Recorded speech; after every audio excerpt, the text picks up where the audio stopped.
Fala, meus queridos! Como que vocês estão? Eu espero que bem. Aqui quem fala é o professor Guilherme Nevan e agora vamos dar continuidade ao nosso conteúdo de ginástica, tratando aí de temas como a contextualização histórica e vamos chamar essa aula aqui como se fosse uma parte 2, tudo bem? Nas aulas passadas, nós retratamos alguns conceitos, alguns acontecimentos pré-históricos que caracterizaram ali como que a ginástica ela foi se aperfeiçoando ao longo do tempo. Também falamos ali no período da antiguidade, nos primeiros povos, nas civilizações egípcias e também nos períodos ali da Grécia Antiga e também ali de Roma. A gente te apresentou diversos exemplos de diversas atrações, de diversos espetáculos circenses que retratavam desse tema e mostraram como que a ginástica era utilizada para garantir a sobrevivência dos praticantes até o final desses eventos. Também falamos aí no período da Idade Média, onde a ginástica ela tinha ali principalmente como intuito a educação, o treinamento militar, porque o corpo ele era visto apenas como um recipiente e você atrelar uma certa atenção e um cuidado ao corpo era visto como algo impuro e também imoral. O que importava era o espírito do indivíduo e a sua conduta ao longo de sua vida. Se ele tivesse ali uma boa conduta, não cometesse nenhum tipo de crime, ele seria recompensado na vida após a morte. Tema da aula de hoje, nós vamos falar aí sobre os acontecimentos ginásticos no período do Renascimento, também no período da Idade Moderna e também na Idade Contemporânea. Vocês vão entender basicamente como é que a ginástica continuou se desenvolvendo nesses períodos, marcado por diversos acontecimentos históricos e também conflitos da humanidade. Começando aqui pelo período do Renascimento, esse é o período em que ocorre a transição da Idade Média para o que consideramos Idade Moderna, por assim dizer. Ele acontece no ano de 1400 até 1727, do período depois ali de Cristo. Esse é o período que marca as transformações e o pensamento cultural e também ideológico. Então aqui nós vamos tratar do corpo de uma forma mais aprofundada. Vocês vão ver que a partir de agora vão existir diversos estudos para conseguir a melhor didática possível para fins pedagógicos. Vocês vão a partir desse momento vão existir diversos ali autores que vão estudar de fato como que o corpo funciona e por aí vai. Então esse é o momento em que o conhecimento científico de fato ele começa a ser ali implementado dentro da sociedade. Vamos começar falando aqui sobre o ressurgimento ali da cultura física. Lembrando que no período da Roma Antiga e também da Idade Média, a prática do esporte, o culto ao corpo, ele acabou sendo deixado ali um pouco de lado. Agora, nesse período do Renascimento, a beleza do corpo ela é retomada na cultura física, nas artes, também na música, na ciência e na literatura. Um dos principais artistas que retratavam o corpo naquela época era Leonardo da Vinci, que produzia ali algumas obras de pintura que são bastante famosas e extremamente valiosas até mesmo aí nos dias de hoje. São obras da humanidade no mundo da arte de um modo geral. Também vamos ter aí Michelangelo, que também fez diversas pinturas, diversas produções, que ele atrela justamente ali ao corpo. Ele tem um cuidado um pouco maior em suas obras para tratar do corpo de uma forma ali um pouco mais específica. Aqui, uma obra pintada ali pelo Leonardo da Vinci, que ele viveu no ano de 1452 até 1519. O nome dessa obra é A Mona Lisa, que significa a sorridente. Vocês podem observar ali na imagem que agora o corpo ele volta a ser tratado ali como uma forma de arte, então ele volta a ter ali um tipo de destaque. Então percebam ali que a Mona Lisa, a mulher sorridente, ela tem justamente esse nome por se tratar de uma mulher alegre ali no período de sua pintura. Lembra que eu falei para vocês que o Michelangelo ele ia produzir ali, ia ter um foco maior ali no corpo das suas artes, então o corpo ele seria o foco ali do seu principal tipo de arte. Então aqui, aí uma das criações mais famosas de Michelangelo, que é a criação de Adão. Michelangelo viveu ali no ano de 1475 até 1564. Essa obra, se vocês observarem bem, vocês vão poder observar ali um corpo forte, um corpo bem definido, um corpo atlético. E esse corpo, que seria um modelo de corpo perfeito, vocês percebam que ele foi feito ali por Deus. E a escultura de Deus ali também, notem que em volta dela tem como se fosse ali, como se ele estivesse sendo abraçado por diversas pessoas que estariam dentro ali de um tipo de um cérebro, como se fosse ali, parecido ali com um cérebro.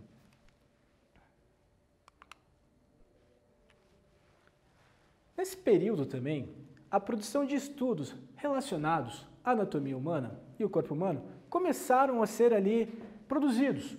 Então, nós vamos ter aqui Andrea Vesalius, que viveu ali no ano de 1514 até 1564, e uma de suas obras mais famosas, que é De Humani Corporis Fabrica, que basicamente seria a fábrica de corpos humanos.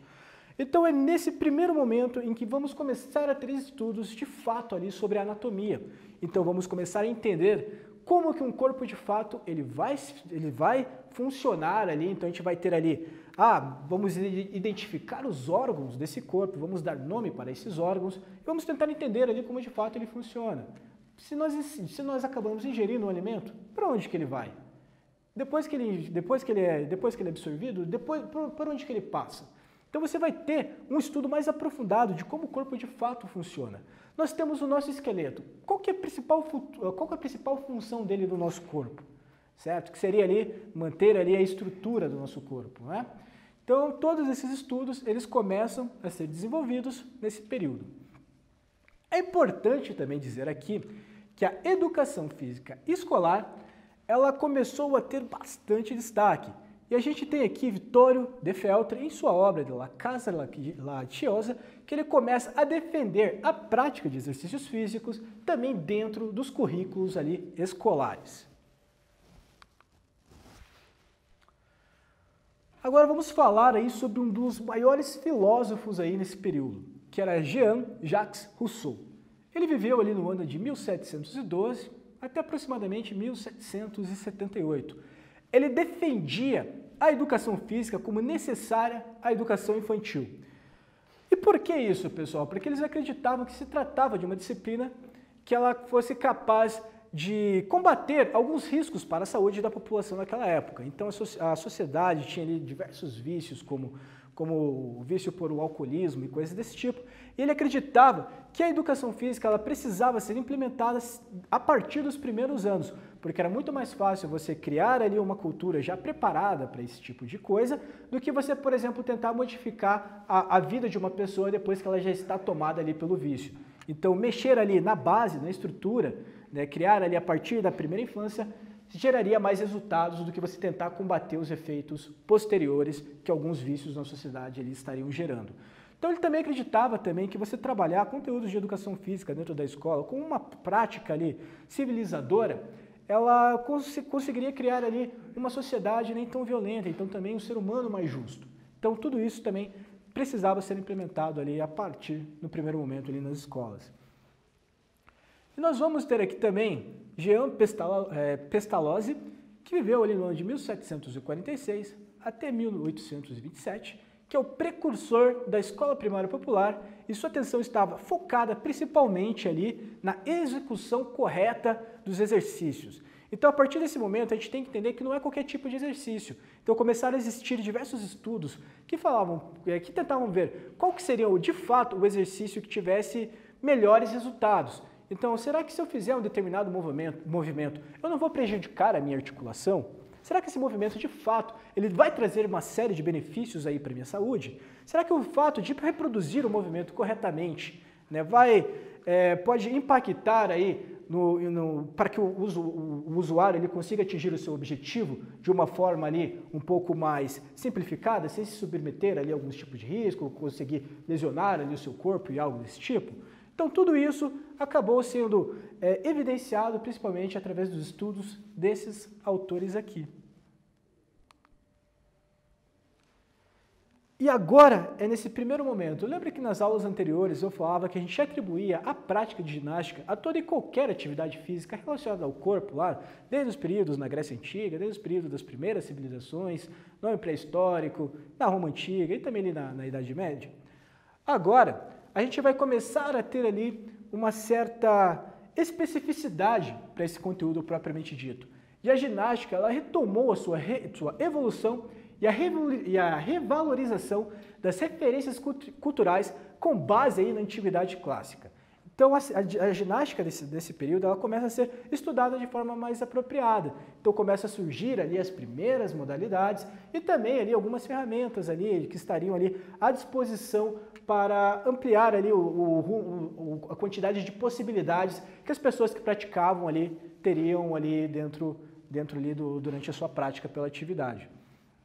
Então a gente começa a ter aqui uma atenção especial para a ginástica ser voltada como uma forma pedagógica, sendo responsável pela formação do físico e também do caráter. Lembra que eu falei que a sociedade ela estava tomada ali por diversos problemas, por diversos vícios, também tinha ali uma crescente da violência e coisas desse tipo?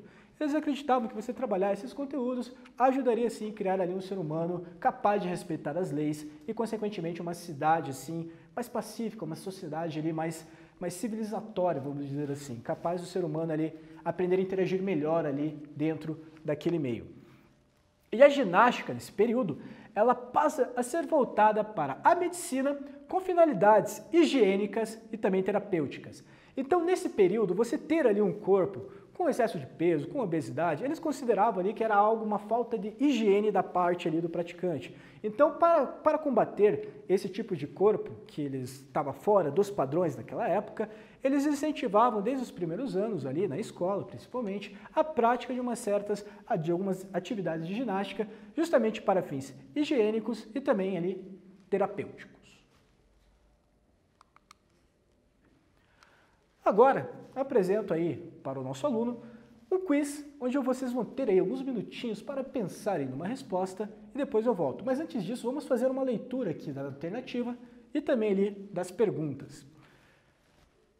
Questão número 1. Quem defendeu a educação física como necessária à educação infantil? Letra A, Johann Pestalozzi. Letra B, Andrea Vesalius.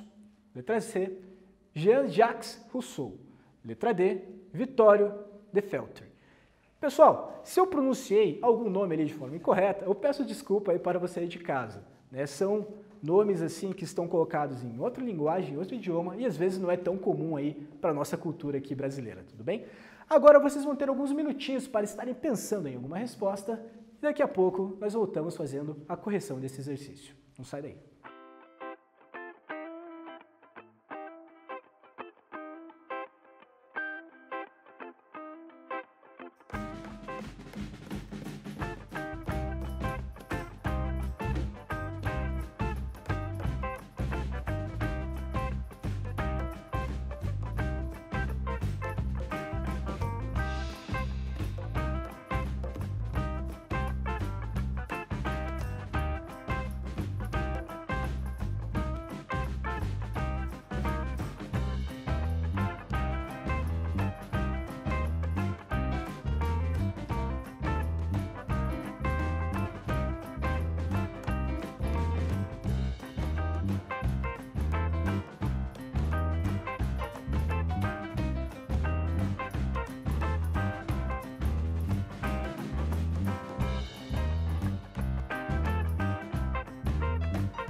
Agora que você de casa teve alguns minutinhos para estar pensando aí nas alternativas, com base em tudo que já foi apresentado aqui na aula, vamos fazer a correção do seguinte exercício.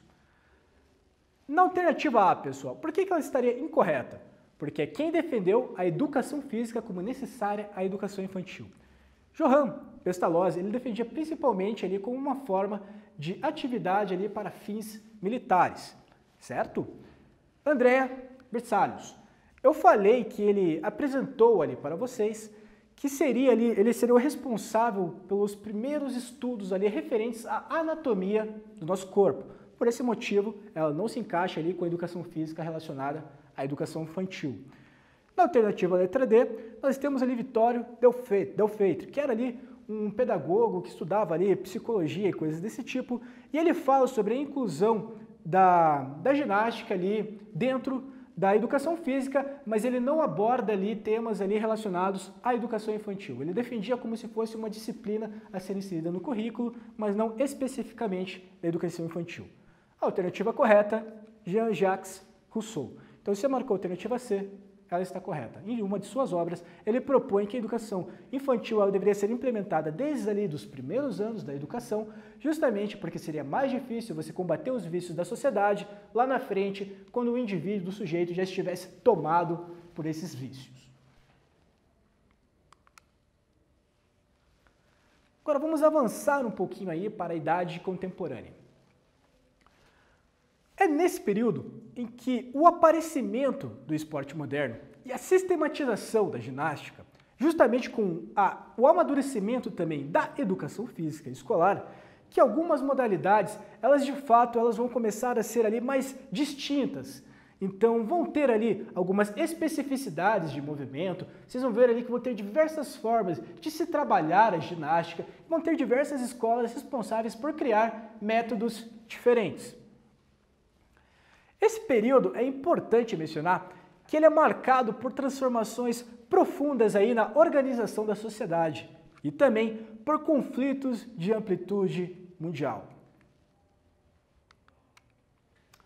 Que primeiramente, a Revolução Francesa, que aconteceu ali nos anos de 1789 a 1799, é importante dizer que nesse período foi o período onde tinha ali a crise, aconteceu uma crise ali na monarquia, no regime monarca, e aí a civilização aconteceu uma série de conflitos ali populares que acabaram dominando ali a monarquia desse período.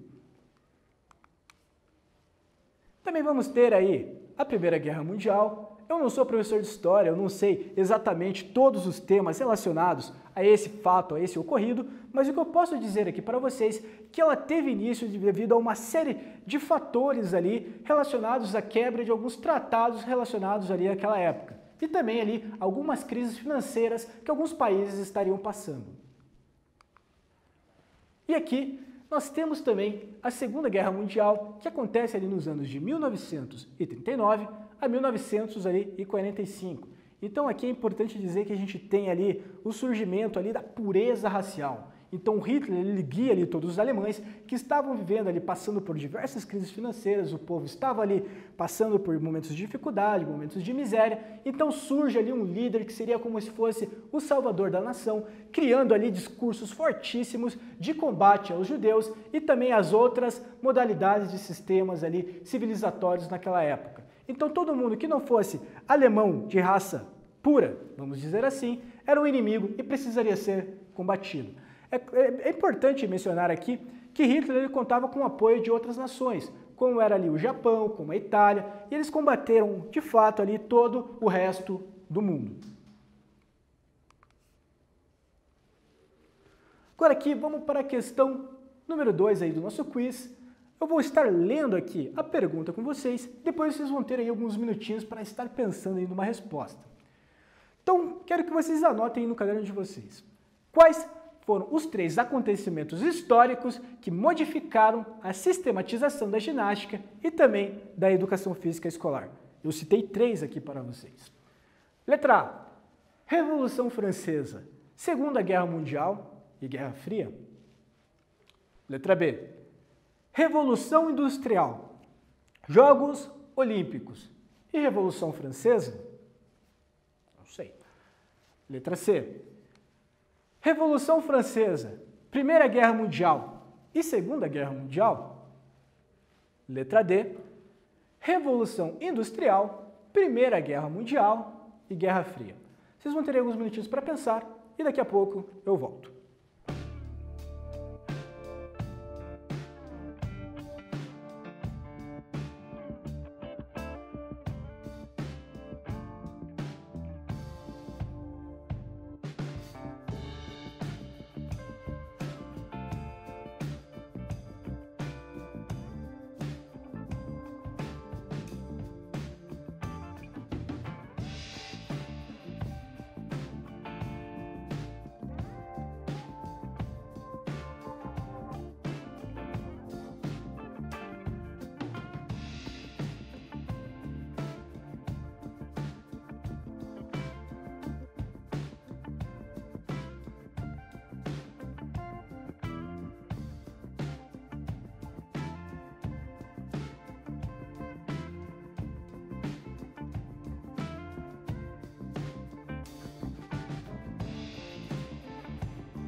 Agora que você é de casa teve um tempo para pensar na sua resposta com base nas alternativas que eu formulei, vamos fazer aqui a correção desse exercício. Por que que a alternativa A ela estaria incorreta? Porque ali no final da alternativa ela encontra ali como uma opção a Guerra Fria. E nós em nenhum momento falamos desse acontecimento histórico. Nesse atual momento, no que estamos estudando, ela ainda não aconteceu, então ela não é relevante nesse período da sistematização da educação física como disciplina ali escolar. Alternativa B, Revolução Industrial, Jogos Olímpicos, Revolução Francesa. O que está errado aqui, pessoal? Ali, os Jogos Olímpicos, justamente porque eles eram acontecimentos que aconteciam lá na Grécia Antiga, e nesse momento aqui, no que nós estamos estudando, nesse contexto, ele não tem ali nenhum tipo de relação. Então a alternativa B também está incorreta. Alternativa C, Revolução Francesa, Primeira e Segunda Guerra Mundial. Eu apresentei nos slides anteriores esses três temas ali, falando ali com algumas características de cada um deles. Então, a alternativa correta seria ali a alternativa C. Por que que não seria correta ali a alternativa D? Lá no final se encontra ali a presença também da Guerra Fria e nós ainda não estudamos esse fato histórico. A Idade Contemporânea, ela vai começar ali também a apresentar ali as primeiras sistematizações dos exercícios físicos relacionados ali à ginástica. Então vão ter ali uma série de repetições de um determinado movimento, a fim de criar ali a prática pela perfeição, pela busca ali pelo movimento ali perfeito propriamente dito. E aqui vão se originar alguns sistemas ginásticos que eles vão ser ali alemães, dinamarqueses, suecos, franceses, e eles vão estar vinculados aos processos da afirmação da nacionalidade nesses países e a constante preocupação e preparação para a guerra. Como nos slides anteriores eu mostrei, esse período é marcado por uma série de conflitos assim da nossa civilização. Então tinha uma preocupação muito grande em estar criando ali um corpo mais hábil para que os soldados conseguissem correr por maiores distâncias, para que eles não se cansassem com tanta facilidade e fossem capazes, lembrando que nesse período a educação física tinha também ali como objetivo melhorar o corpo e também a mente ali do sujeito, então eles queriam criar ali soldados mais preparados para criar estratégias e surpreender ali os seus oponentes no campo de batalha. E aqui nós vamos falar com uma especificidade, sobre os movimentos ginásticos europeus. Aqui nós vamos ter o movimento das escolas alemãs, os movimentos das escolas dinamarquesas, das escolas suecas, francesas e inglesas. Aqui eu queria chamar a atenção ali para as escolas inglesas, porque é nesse período que elas começam a criar ali algumas modalidades de esporte. Então é nesse período que elas trabalham fortemente a cultura de acordo com o esporte propriamente dito. Então ela tem esse diferencial em cima ali das demais escolas que trabalhariam ali o corpo e a finalidade ali de promover saúde, bem-estar e também preparar ali os indivíduos para os conflitos militares.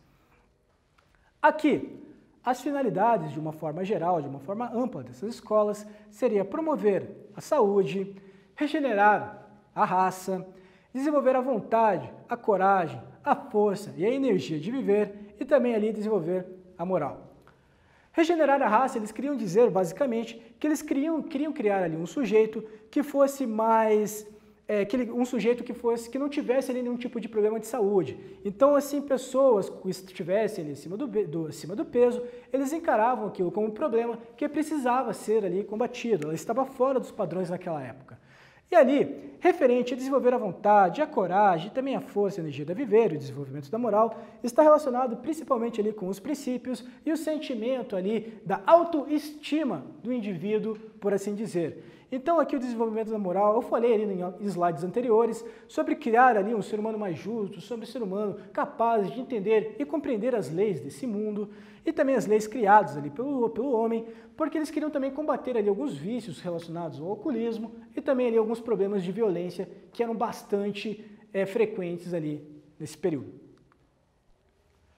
Falando assim de uma forma mais ampla sobre esse conceito, o movimento ginástico europeu ele ocorreu ali no século XIX. Ele abrangia ali estilos de trabalho como a ginástica escolar. Eles eram propostos por Alemanha, Suécia, França, Dinamarca e Inglaterra e também eram inspirados em princípios da cultura grega, como saúde, força e também a beleza. Vocês lembram em slides anteriores, em aulas anteriores, que nós falamos sobre o esquecimento do corpo propriamente dito, sobre o cuidado do corpo no período ali da Roma Antiga e também ali da Idade Média. Eles encaravam, eles não gostavam do fato que os gregos tinham de amar ali os seus próprios corpos, de quererem um corpo bonito, atrativo e coisas desse tipo. Eles consideravam aquilo ali como se fosse uma forma de pensamento impróprio e também ali na Idade Média, a Idade Média acreditava que o corpo era a fonte de muitos pecados, então o que importava ali seria o espírito do indivíduo e o corpo seria apenas uma carcaça que não seria possível levar na vida após a morte. Nesse período, todas as atividades de educação física eram denominadas ali como ginástica, como saltos, corridas, esgrimas, jogos, acrobacia, natação e diversos outros. Mas isso começa a se modificar. Por quê? Porque cada tema aqui tratado, ele vai começar a desenvolver ali, ser estudado uma metodologia de conseguir ter ali um movimento mais perfeito, por assim dizer. Então vão ter ali atletas, ali uma série de treinamentos ali, para conseguir realizar o nado de diferentes formas. Então vão ter ali diferentes modalidades de ginástica, cada uma ali tendo uma finalidade ali um pouco diferente, algumas mais para frente a gente vai estudar as ginásticas competitivas e também as não competitivas. Então vocês vão ver que tudo isso começa a partir daqui. E essas metodologias, elas ajudaram a formar as bases da educação física que vigora aí até mesmo aí aos dias de hoje. Então se na escola de vocês estudam os conteúdos de esporte, como vôlei, como basquete, como futebol, como futsal e diversos outros, como também ali o lazer, como a ginástica, como também ali os conteúdos de lutas, é graças a toda essa série de acontecimentos que vai criar ali uma base curricular para abordar a educação física dentro da escola. Então aqui nós vamos falar do movimento ginástico europeu, que ele tinha como principal objetivo fortalecer os trabalhadores para suportar a jornada de trabalho naquela época, que era bem exaustiva, e diariamente os trabalhadores eram expostos a uma série de movimentos repetitivos. Então, como não tinham muitas máquinas para criar ali o movimento, muitos movimentos eles eram muito manuais, por assim dizer, esse tipo de ginástica conseguia criar ali um trabalhador capaz ali de ser mais efetivo durante ali o seu período de trabalho. E é no final do século XIX, começo do século XX, que aqui no Brasil começaram a se destacar 3 métodos de movimento de ginástica europeu, sendo eles sueco, alemão e francês. A escola alemã, ela surge ali justamente com a derrota dos alemães para Napoleão, que era ali um líder ali francês. E então eles criaram ali um surgimento de um novo tipo de ginástica chamado ali de Turnekunst. Peço desculpa para você de casa pela pronúncia, é um nome bem complexo e eu posso não ter pronunciado aí da forma mais correta. Cujo o principal fundamento da sociedade, por um ser humano, o que mantinha ele vivo, era que assim, ele precisaria ser forte. Vive quem é forte. Então também tínhamos ali o surgimento, né, aquele sentimento de patriotismo, por assim dizer. Então eles acreditavam que os principais fatores responsáveis por manter aí uma civilização capaz de sobreviver ali ao longo do tempo era justamente porque teriam ali indivíduos fortes e também ali capazes de suportar as adversidades e os conflitos históricos que aconteceriam ao longo da linha do tempo. E aqui tínhamos como os principais criadores desse método Götz Müntz, que era considerado para muitos ali nesse período o pai da pedagogia moderna.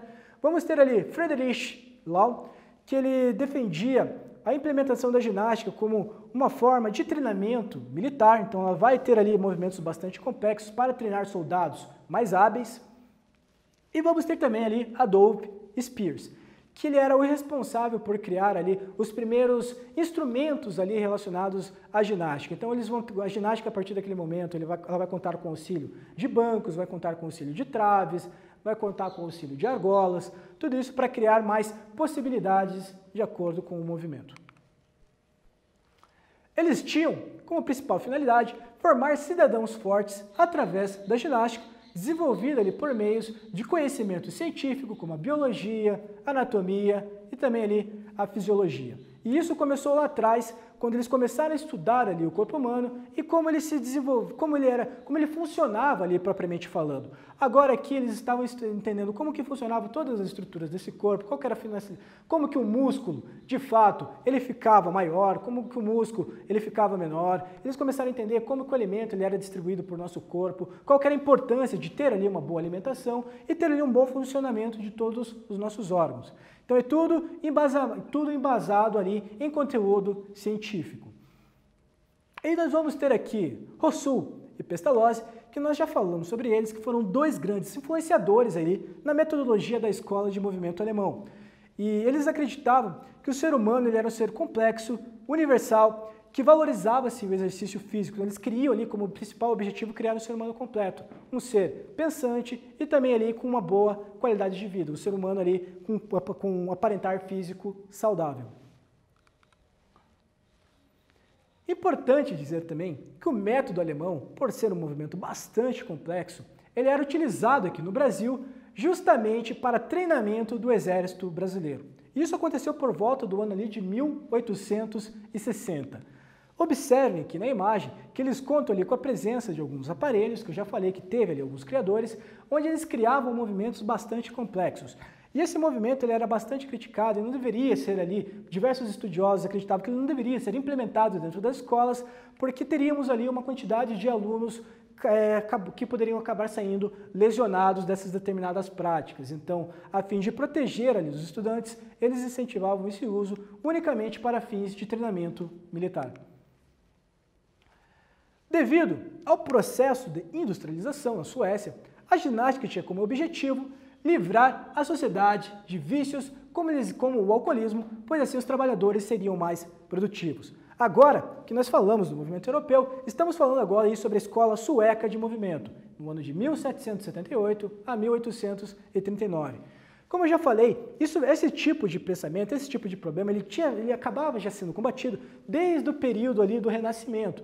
Então agora, eles acreditavam ali, a partir das metodologias da ginástica europeu, que eles conseguiriam criar uma sociedade capaz de criar práticas mais civilizatórias, por assim dizer. Então eles criariam ali um ser humano mais justo, um ser humano saudável e também um ser humano capaz de compreender e também respeitar as leis naquele período, justamente para criar ali uma sociedade mais pacífica. E aqui a gente vai falar de Henrik Ling, que era poeta e também escritor, que ele acreditava que a metodologia, ele foi um dos principais estudiosos, um dos principais pessoas responsáveis por desenvolver a metodologia sueca, que essa metodologia ela poderia ajudar a regenerar o corpo e manter ali a paz na sociedade, com base nos problemas de violência que também já citei por aqui. A ginástica ela foi criada ali com um caráter higiênico e ela poderia ser dividida em 4 frentes. E aqui, diferente do movimento europeu, agora a ginástica ela era defendida de forma pedagógica, militar, médica e estética. Então ali para os alunos dentro da escola seriam ali alguns movimentos mais simples, mais fáceis de serem feitos. Para os militares, poderia aí sim usar ali alguns movimentos mais complexos e também ali de promover a saúde e combates como a obesidade naquela época, a fim de promover ali meios mais estéticos de um corpo mais saudável, um corpo mais belo, um corpo mais forte, por assim dizer, justamente por conta daquele sentimento de patriotismo de quem vive, quem é forte. E dentro das escolas brasileiras, os principais defensores que nós teríamos aqui no Brasil seria Rui Barbosa e Fernando de Azevedo. Ambos acreditavam que seriam bons métodos a serem implementados nas escolas brasileiras, justamente por ele ser dividido ali em 4 frentes. Então, você poderia tratar do aluno de uma forma ali um pouco mais fácil de ser realizado ali aqueles movimentos, sem que os alunos se machucassem tanto durante ali as aulas práticas. Então a gente consegue observar aqui nessas imagens a repetição de diversos tipos de movimento. Então vocês percebam aqui pessoas uniformizadas, praticando ali o movimento de forma perfeita, por assim dizer. Esse tipo de método também ele era utilizado tanto para homem quanto para mulher. Então temos aqui várias mulheres também fazendo aí a ginástica, a fim de ter um corpo mais belo, um corpo saudável. E ela começava desde cedo, lá desde os primeiros anos de ensino, ali nas primeiras escolas. Lembrando que esse método ele tinha muita inspiração nos estudos feitos por Rousseau. Agora, vamos falar um pouco sobre a escola francesa e como que ela chegou aqui no Brasil. Esse método ele foi criado por Francisco de Amoros, que viveu ali no ano de 1770 até 1848. Aqui é importante dizer que esses métodos eles foram inspirados em Goethe, que lá na metodologia alemã ele era considerado o pai ali da pedagogia, e Jal, que visava atender tanto os interesses da população e também militares. Jal ali ele defendia o implementamento para as forças armadas. Ele queria ali ter um exército mais forte e mais bem treinado. Então aqui a gente tem essa divisão da ginástica de acordo com os interesses que seriam ali majoritários ali para aquela nação. E também existia uma certa preocupação com as fraquezas do povo. Então eles acreditavam que ter um corpo saudável, ter um corpo forte, significaria ter ali um corpo, uma sociedade mais forte, capaz de suportar aí os conflitos que eles passavam naquela época. Esse tipo de metodologia também ela era implementada justamente visando uma maior produtividade ali na jornada de trabalho. Então ele foi um método que ele foi primeiramente implantado ali nos currículos da escola primária. Então desde cedo as crianças já estavam tendo contato com aqueles tipos de ginástica e mais tarde também ela poderia ser utilizada ali também para treinamento militar. Eles tinham bastante atenção em como realizar o movimento perfeito, o movimento correto, por assim dizer. Aqui, uma dissecação de todo o movimento ali de um salto, então eles tinham todo esse cuidado de fazer um movimento várias vezes, em estudar esse movimento, em ver se de fato ele estava ali sendo efetivo e coisas desse tipo. E aqui, no Brasil, a ginástica chegou, a ginástica, o método francês, chegou no ano de 1907, por meio ali de uma missão militar, sendo implementada oficialmente no ano de 1921. Agora, eu vou deixar os últimos minutinhos dessa aula para que você faça aí uma pesquisa sobre quais movimentos ginásticos europeus incluídos ali dentro das escolas, como eles foram aplicados dentro das escolas brasileiras no final ali do século XIX e comecinho ali do século XX. Não deixe de colocar as principais características sobre cada um desses movimentos. Bons estudos e eu volto daqui a pouquinho.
voltando aqui, essa atividade, como vocês podem ver, é provável que você de casa leve um pouco mais de tempo para conseguir realizar. Então, caso você não consiga finalizar ela no tempo, eu sugiro que você copie e depois continue a pesquisa em casa, aí em seu caderno.